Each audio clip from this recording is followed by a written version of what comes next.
السلام علیکم ورحمۃ اللہ وبرکاتہ۔ اتنے میں مجھے پیچھے سے کسی نے جکڑ لیا، پھر صلیبیوں کا ہجوم جمع ہو گیا۔ سپاہی بھی آ گئے اور مجھے بیگار کیمپ میں لے گئے۔ میں نے وہاں 3 دن گزارے اور تیسری رات میں نے ایک سنتری کو پیچھے سے دبوچا اور اسی کے خنجر سے اس کا پیٹ چاک کر کے بھاگ نکلا۔ میں گھر پہنچا تاکہ رات ہی رات سارے کنبے کو بیت المقدس سے بھگا لے جاؤں، ورنہ سب کے پکڑے جانے کا خطرہ تھا۔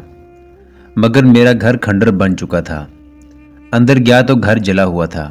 میں نے ایک مسلمان پڑوسی کے دروازے پر دستک دی۔ وہ ڈرتا ڈرتا باہر آیا۔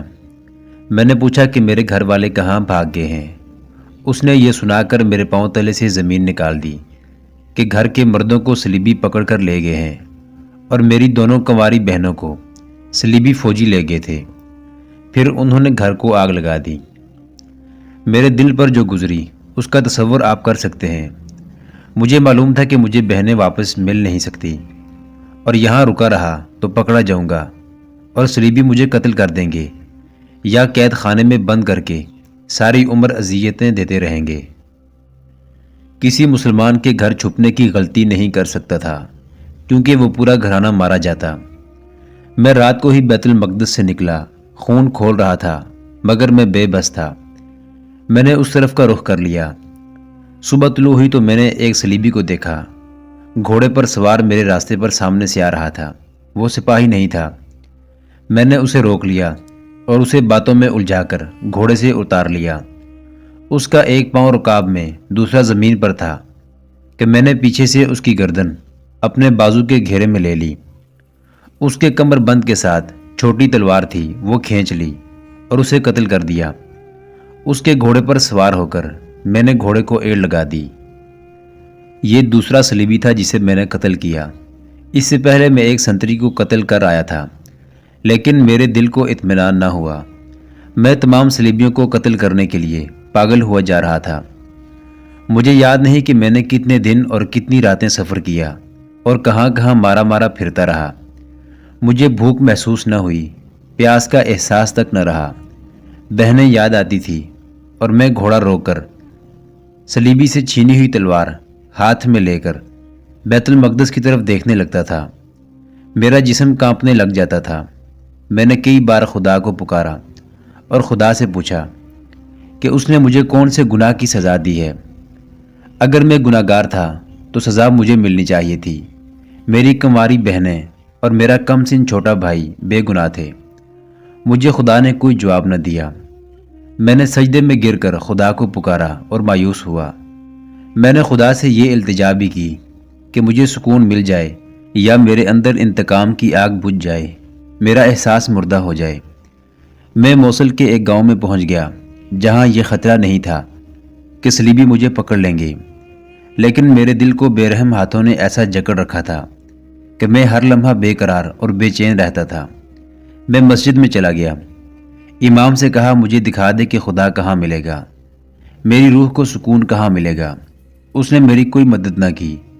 میں وہاں سے ایک گاؤں چلا گیا، پھر وہاں سے بھی چلا گیا۔ اس کے بعد یہی یاد آتا ہے کہ میں مسجدوں میں خدا کو ڈھونڈتا پھرتا رہا اور اس سے روحانی سکون مانگتا رہا، مگر کسی نے میری دستگیری نہ کی۔ مجھے کسی نے خدا کا عطا پتہ نہ بتایا، کسی نے کوئی طریقہ نہ بتایا جس سے میں خدا سے ہم کلام ہو سکوں اور اس سے روحانی سکون مانگ سکوں۔ راتوں کو اکثر بہنوں کو خواب میں دیکھتا تھا، وہ روتی نظر آتی تھی۔ مجھے ان کی سسکیاں اور ہچکیاں اس وقت بھی سنائی دیتی تھی جب جاگ اٹھتا تھا۔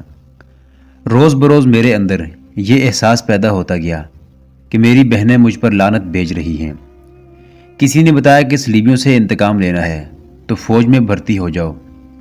سلطان نور الدین زنگی فلسطین کو آزاد کرانے کے لیے لڑ رہا ہے۔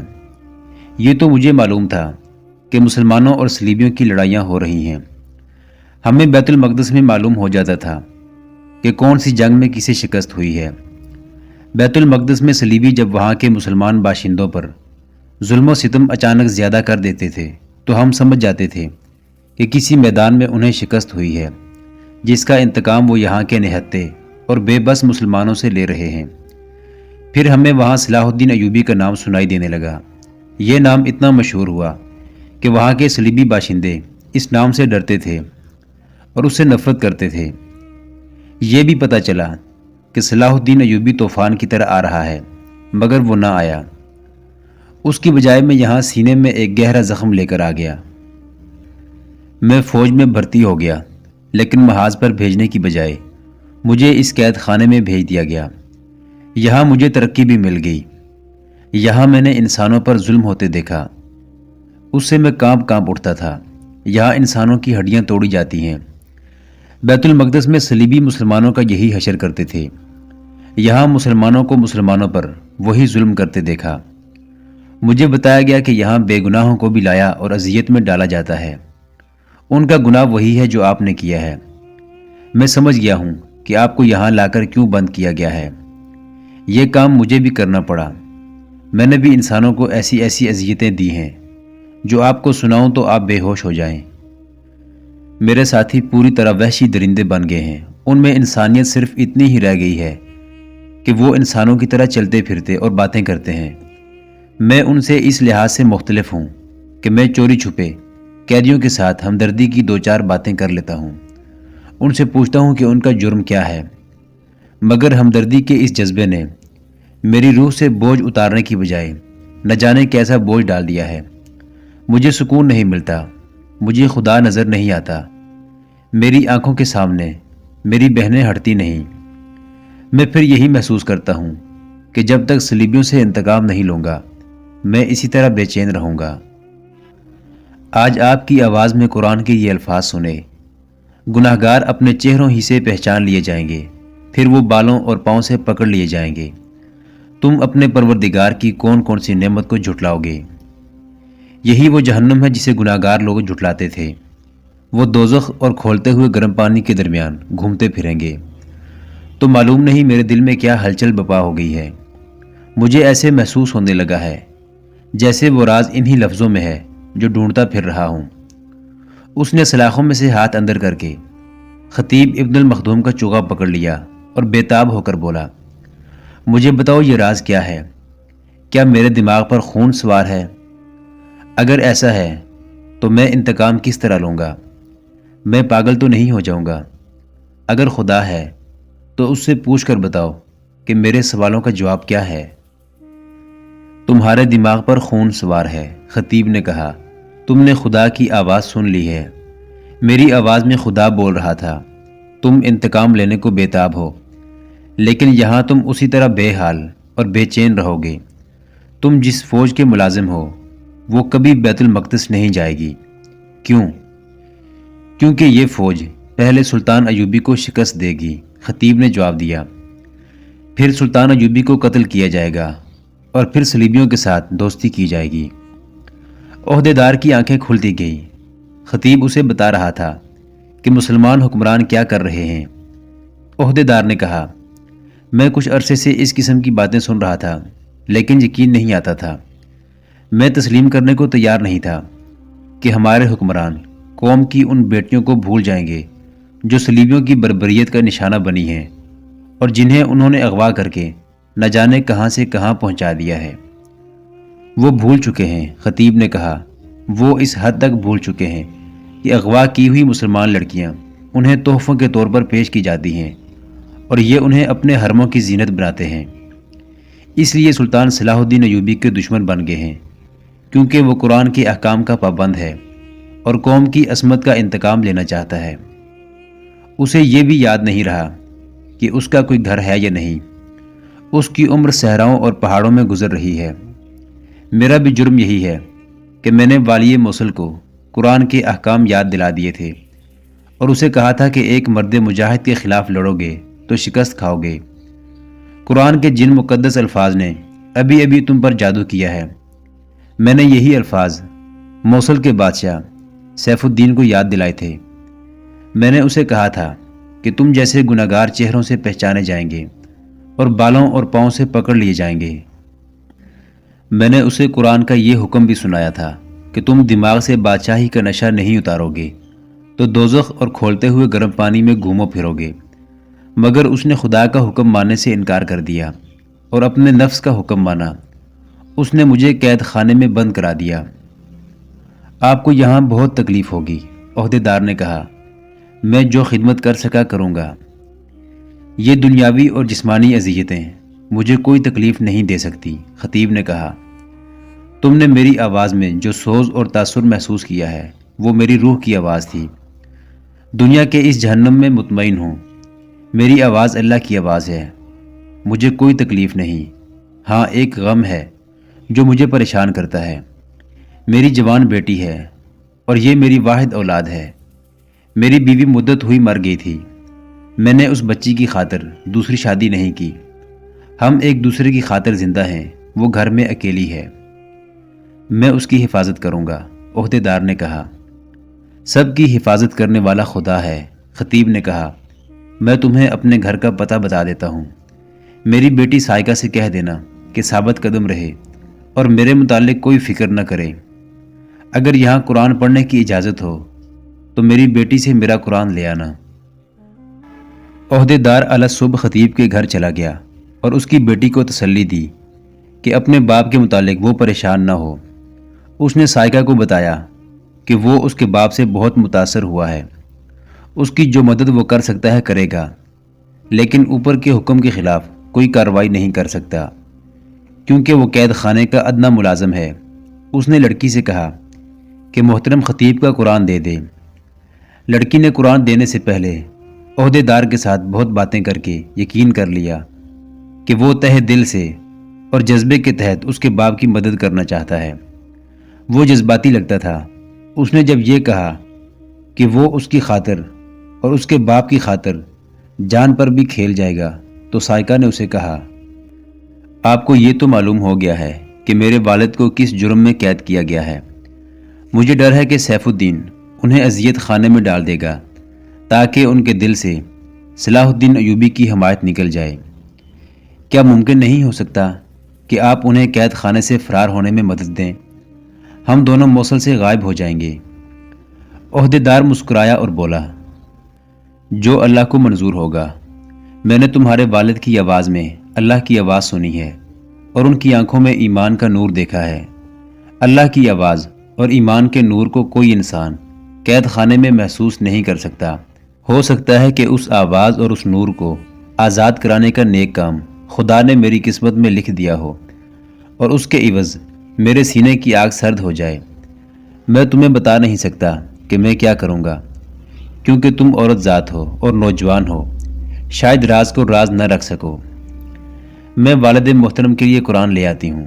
وہ اندر چلی گئی اور بہت دیر بعد آئی۔ اس کے ہاتھ میں قرآن تھا جو عہدیدار کو دے کر اس نے کہا، میں والی موصل کے پاس جا رہی ہوں کہ وہ مجھے اپنے باپ سے ملنے کی اجازت دے دے۔ ہاں، عہدیدار نے کہا، ملاقات کا یہی طریقہ ہے، اور وہ قرآن لے کر چلا گیا۔ سائقہ تیار ہو کر سیف الدین کے دربار میں چلی گئی۔ اسے باہر روک دیا گیا۔ سیف الدین صلاح الدین ایوبی نہیں تھا کہ ہر کسی کو ملنے کی کھلی اجازت تھی۔ سیف الدین تو بادشاہ تھا اور اس کے طور طریقے شاہانہ تھے۔ اسے شراب بھی پینی ہوتی تھی، حرم کے لیے بھی وقت نکالنا ہوتا تھا، رقص کی محفلیں بھی منعقد کرنی ہوتی تھی، اور جو وقت بچتا تھا وہ اپنی بادشاہی کو سلطان ایوبی سے بچانے کے منصوبے بناتے صرف ہوتا تھا۔ اسے اپنی رعایا کا کوئی علم نہ تھا۔ حکومت کے نشئی رعایا کو استعمال کیا کرتے ہیں، ان کے نیک و بد کی انہیں کوئی پرواہ نہیں ہوتی۔ وہ رعایا کے پیٹ میں صرف اتنا سا اناج جانے دیتے ہیں جس سے رعایا صرف زندہ رہے اور ان کے آگے سجدہ ریز رہے۔ سائقہ اسی رعایا کی ایک لڑکی تھی۔ دربان نے اس سے پوچھا کہ وہ کون ہے تو اس نے بتایا کہ وہ موصل کے خطیب عبد المخدوم ککبوری کی بیٹی ہے۔ دوسروں کی طرح دربان کو بھی یہ معلوم تھا کہ خطیب اچانک پاگل ہو گیا ہے اور اسے قید خانے میں ڈال دیا گیا ہے۔ خطیب کا احترام ہر کسی کے دل میں تھا اور اس کے پاگل ہو جانے کی وجہ سے سب کے دلوں میں ہمدردی بھی پیدا ہو گئی تھی۔ دربان نے کسی سے کہہ کر سیف الدین سے اجازت لے لی کہ سائقہ کو اس کے پاس بھیجا جائے۔ سائقہ جب سیف الدین کے سامنے گئی تو وہ اس لڑکی کی خوبصورتی دیکھ کر چونک اٹھا۔ وہ لڑکیوں کا شکاری تھا۔ اس نے سائقہ کو دلچسپی سے اپنے پاس بٹھایا۔ وہ سمجھ گیا ہوگا کہ لڑکی اپنے باپ کی رہائی کی درخواست لے کر آئی ہے۔ سنو لڑکی، اس نے سائقہ کی بات سنے بغیر کہا، میں جانتا ہوں تم کیوں آئی ہو، لیکن میں نے بہت مجبور ہو کر تمہارے باپ کو قید میں ڈالا ہے۔ اگر اسے 1-2 دنوں بعد ہی رہا کرنا ہوتا تو میں اسے گرفتار ہی نہ کرتا۔ میں اسے رہا نہیں کر سکوں گا۔ ان کا جرم کیا ہے؟ سائقہ نے پوچھا۔ غداری، سیف الدین نے جواب دیا۔ کیا انہوں نے آپ کے خلاف صلیبیوں کے حق میں غداری کی ہے؟ ریاست کا دشمن صلیبی ہو یا مسلمان، سیف الدین نے جواب دیا، اس کے ساتھ مل کر ریاست کو نقصان پہنچانا جرم ہے۔ کیا تمہارا باپ صلاح الدین ایوبی کا حامی نہیں تھا؟ مجھے کچھ علم نہیں، سائقہ نے جواب دیا۔ میرا خیال یہ ہے کہ صلاح الدین ایوبی کا حامی ہونا جرم نہیں۔ یہی بات تمہارا باپ بھی نہیں سمجھ سکتا، سیف الدین نے کہا۔ میں حیران ہوں کہ بہت سے لوگ صلاح الدین ایوبی کو فرشتہ سمجھتے ہیں۔ وہ عورت کے معاملے میں درندہ ہے۔ دمشق اور قاہرہ میں اس نے اپنا حرم تم جیسی سینکڑوں لڑکیوں سے بھر رکھا ہے۔ ہر لڑکی 3-4 مہینوں بعد اپنے سالاروں کے حوالے کر دیتا ہے۔ اس کی فوج جہاں حملہ کرتی ہے وہاں نہ مسلمان گھرانہ دیکھتی ہے نہ غیر مسلم، ہر گھر کو لوٹتی اور ہر لڑکی کو اپنے ساتھ لے جاتی ہے۔ تم جیسی حسین لڑکی اس سے کبھی محفوظ نہیں رہ سکتی۔ یہ میرا فرض ہے کہ تمہاری عزت کی حفاظت کروں، خواہ مجھے تمہیں اپنے گھر میں رکھنا پڑے۔ میری حفاظت خدا کرے گا، سائقہ نے کہا۔ میں صرف یہ التجا کرنے آئی ہوں کہ مجھے تھوڑی سی دیر کے لیے اپنے باپ سے ملنے کی اجازت دی جائے۔ جب تک قاضی اسے سزا نہیں دیتا اجازت نہیں دی جا سکتی۔ سزا کیا ہوگی؟ لڑکی نے پوچھا۔ موت۔ سائقہ کے آنسو بہنے لگے۔ اس نے لڑکی کو اور زیادہ خوفزدہ کرنے کے لیے کہا، لیکن یہ موت اتنی آسان نہیں ہوگی کہ تلوار سے سر تن سے جدا کر دیا جائے گا۔ اسے آہستہ آہستہ اذیتیں دے کر مارا جائے گا۔ پہلے اس کی آنکھیں نکالی جائیں گی، پھر اس کا ایک ایک دانت زنبور سے کھینچ کر نکالا جائے گا، پھر اس کے ہاتھوں اور پاؤں کی انگلیاں کاٹی جائیں گی، اور پھر وہ زندہ ہی ہوگا تو اس کی کھال اتاری جائے گی۔ لڑکی کا جسم بڑی زور سے کانپا۔ اس نے ہونٹ دانتوں میں دبا لیے اور اس کا رنگ پیلا پڑ گیا۔ اس نے لرزتی ہوئی آواز میں پوچھا، کیا آپ ان پر یہ رحم نہیں کر سکتے کہ ان کا سر تلوار سے کاٹ دیا جائے؟ اگر انہیں سزائے موت ہی دینی ہے تو ایک لمحے میں انہیں کیوں نہیں ختم کر دیتے؟ اگر تمہیں اپنی قیامت خیز جوانی پر رحم آ جائے تو میں تمہارے باپ پر رحم کر سکتا ہوں۔ سائقہ نے اسے سوالیہ نظروں سے دیکھا تو سیف الدین نے کہا، باپ کے مر جانے کے بعد تم ایک عام سی اور غریب سی لڑکی بن کے رہ جاؤ گی۔ کیا یہ بہتر نہ ہوگا کہ تم میرے عقد میں آ جاؤ، جس سے تمہارے باپ کو بھی فائدہ پہنچے گا اور تمہاری حیثیت موصل کی ملکہ کی ہو جائے گی؟ اگر میرے باپ نے مجھے خودداری کی تعلیم نہ دی ہوتی تو ملکہ بننا تو بہت بڑی بات ہے۔ میں آپ کے ساتھ ایک رات گزارنے پر بھی فخر محسوس کرتی، سائقہ نے کہا۔ میرا باپ میری عصمت کی حفاظت میں اپنی کھال ہنستے کھیلتے اتروا لے گا۔ یہ سودا میرے باپ کے ساتھ کریں۔ اس سے پوچھیں کہ تم جلاد کے پاس جانا چاہتے ہو یا اپنی بیٹی کو میرے پاس بھیجنا چاہتے ہو۔ میرا باپ یقیناً یہ کہے گا، مجھے جلاد کے حوالے کر دو۔ میں صرف یہ درخواست لے کر آئی تھی کہ تھوڑی سی دیر کے لیے مجھے اپنے باپ سے ملنے دیا جائے۔ اب میں اپنی درخواست میں یہ اضافہ کرتی ہوں کہ اس کے لیے میں کوئی سودا قبول نہیں کروں گی۔ کیا تمہارا یہ فیصلہ ہے کہ تم میرے پاس نہیں آؤ گی؟ سیف الدین نے پوچھا۔ اٹل فیصلہ، سائقہ نے جواب دیا۔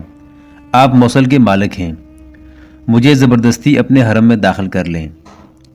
میں نے ایسا جرم کبھی نہیں کیا، سیف الدین نے کہا۔ سائقہ اٹھ کھڑی ہوئی۔ اسے دراصل ملاقات کی ضرورت نہیں رہی تھی۔ وہ تو یہ معلوم کرنا چاہتی تھی کہ اس کے باپ کے ساتھ قید خانے میں کیا سلوک ہو رہا ہے۔ وہ اسے قید خانے کے ایک عہدیدار سے معلوم ہو گیا تھا اور اسے یہ امید بھی تھی کہ یہ عہدیدار اس کے باپ کو فرار میں مدد دے گا۔ اس نے سیف الدین کو سلام کیا اور چل پڑی۔ سیف الدین نے اسے جاتے دیکھا تو بولا، ٹھہرو، یہ نہ کہنا کہ والی موصل نے ایک لڑکی کی تمنا پوری نہیں کی تھی۔ تم آج رات اپنے باپ سے ملاقات کرنے کے لیے جا سکتی ہو۔ ایک آدمی تمہارے گھر آئے گا، وہ تمہیں اپنے ساتھ قید خانے میں لے جائے گا۔ تم جتنی دیر چاہو اپنے باپ سے باتیں کر سکتی ہو۔ سائقہ شکریہ ادا کر کے چلی گئی۔ سیف الدین کے پیچھے ایک باڈی گارڈ کھڑا تھا۔ سائقہ چلی گئی تو سیف الدین نے اپنے باڈی گارڈ سے کہا، اتنا خوبصورت پرندہ پنجرے میں آنا چاہیے۔ میں نے اسے خوفزدہ کرنے کے لیے کہا تھا کہ اس کے باپ کو کس طرح اذیتیں دے کر مارا جائے گا، مگر لڑکی دل گردے کی پکی معلوم ہوتی ہے۔ جانتے ہو میں نے اسے کیوں کہا ہے کہ ایک آدمی تمہارے گھر آئے گا، وہ تمہیں قید خانے میں باپ سے ملاقات کرانے لے جائے گا؟ کیا میں ابھی تک آپ کے اشارے سمجھنے کے قابل نہیں ہوا؟ باڈی گارڈ نے ہونٹوں پر شیطانی مسکراہٹ لاتے ہوئے کہا، وہ آدمی میں ہی ہوں گا جو اسے شام کے بعد گھر سے قید خانے لے جانے کے بہانے لے جاؤں گا۔ اور تم جانتے ہو کہ اسے کہاں لے جانا ہے؟ سیف الدین نے کہا، اسے یہ شک نہیں ہونا چاہیے کہ میں نے اسے اغوا کرایا ہے۔ سب جانتا ہوں، باڈی گارڈ نے کہا، یہ کام پہلی بار تو نہیں کر رہا۔ میں اسے جن بھول بھلائیوں سے گزار کر اور اس کی جو حالت کر کے آپ کے پاس پہنچاؤں گا، اس سے وہ یہ سمجھے گی کہ دنیا میں آپ واحد انسان ہیں جو اس کے مونس و غمخوار ہیں۔ آگے آپ جانتے ہیں کہ اس قسم کے پرندے کو پنجرے میں کس طرح بند کرتے ہیں۔ سیف الدین نے اپنے باڈی گارڈ کے کان میں کچھ کہا۔ باڈی گارڈ کی آنکھوں میں شیطان مسکرانے لگا۔ قید خانے کا جو عہدیدار سائقہ کے پاس آیا اور اسے تسلی دے کر اور قرآن لے کر چلا گیا تھا، رات کی ڈیوٹی پر تھا۔ شام کے بعد وہ قید خانے میں داخل ہوا۔ دن کی ڈیوٹی والے کو رخصت کیا اور خطیب ابن المخدوم کی کوٹری کے سامنے کھڑا ہوا۔ ادھر ادھر دیکھ کر اس نے قرآن خطیب کو دے کر کہا، اپنی بیٹی کے متعلق کوئی غم نہ کریں، وہ ہر لحاظ سے مطمئن ہے، محفوظ ہے اور خیریت سے ہے۔ اس نے مجھے ایک بات کہی ہے، دعا کریں کہ اللہ مجھے بچی کی تمنا پوری کرنے کی توفیق عطا فرمائے۔ وہ کیا بات ہے؟ خطیب نے پوچھا۔ محترم ناظرین، سلطان صلاح الدین ایوبی کی تاریخ پر مشتمل سیریز دیکھنے کے لیے چینل کو سبسکرائب ضرور کر لیں۔ گزشتہ اقساط دیکھنے کے لیے چینل پر پلے لسٹ کا وزٹ کریں۔ ویڈیو کو لائک اور شیئر ضرور کیجیے۔ آج کی قسط کے بارے میں کمنٹ باکس میں اپنی رائے سے آغاز ضرور کریں۔ اللہ آپ کا حامی و ناصر ہو۔